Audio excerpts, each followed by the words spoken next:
This one drops in. First hit of the year. He drives one. Deep left field. That goes Upton. Back near the wall. It's out of here. Touchdown! Oh, Kenyon Drake. A miracle. Welcome to Sportztalk. Welcome to Sportztalk. I'm Amit. And I'm Bob. So today we're going to talk about a rule the NFL owners rejected and a rule the NFL owners agreed to have in the game. So the first rule we're going to talk about is the one they rejected. That was an onside kick rule. So tell me, Bob, what was that rule? All right, so the rule or proposal, it was for an alternative to the onside kick.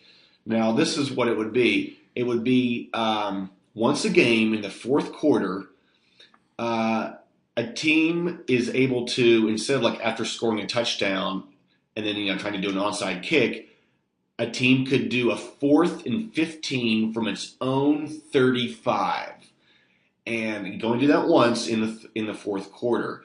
And I guess the idea was, okay, it will make games more exciting. It gives the team who's trailing a greater chance of coming back and tying or winning the game. Basically, I think the idea was to make football more exciting, make the game possibly more exciting. Yes, and look, I think it's not a bad idea, but it's a very complicated idea.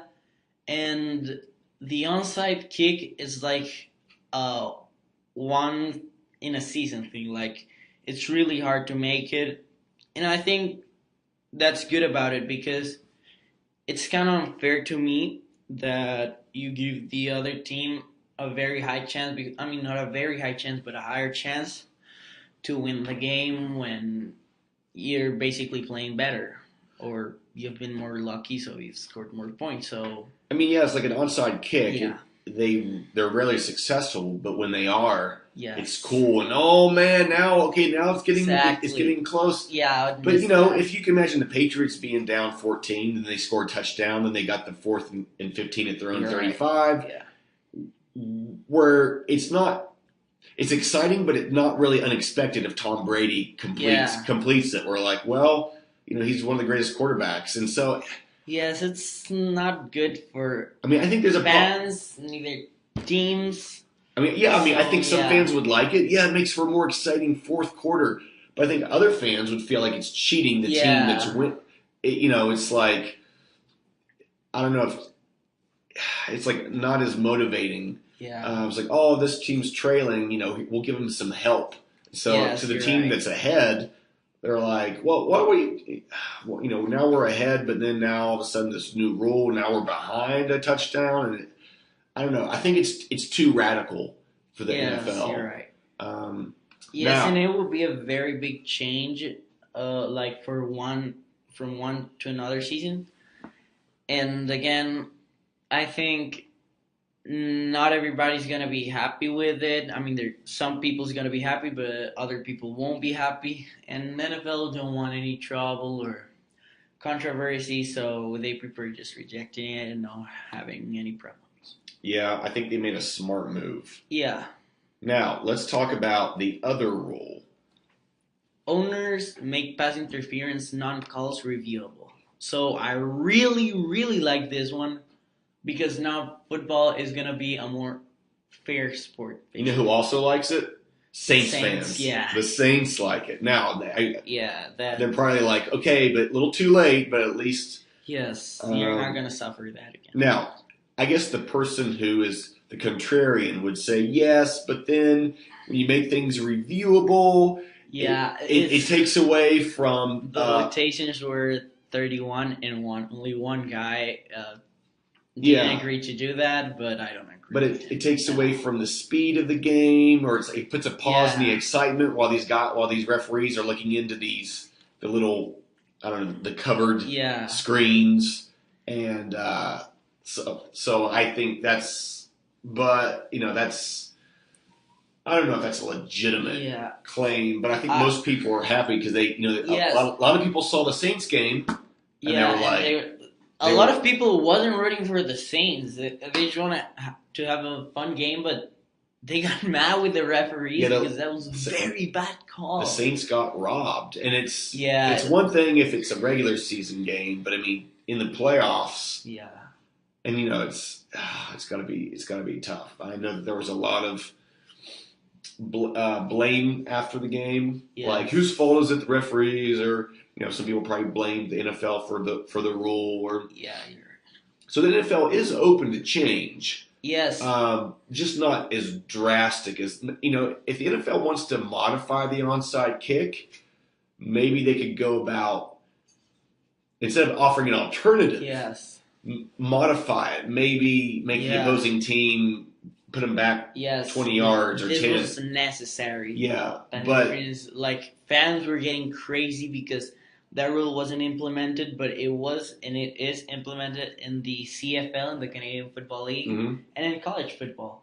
So, and it's been more for sport since then. So everybody wanted to see that change happen in the NFL, and now they got it. So hope everybody's happy with that. Yeah.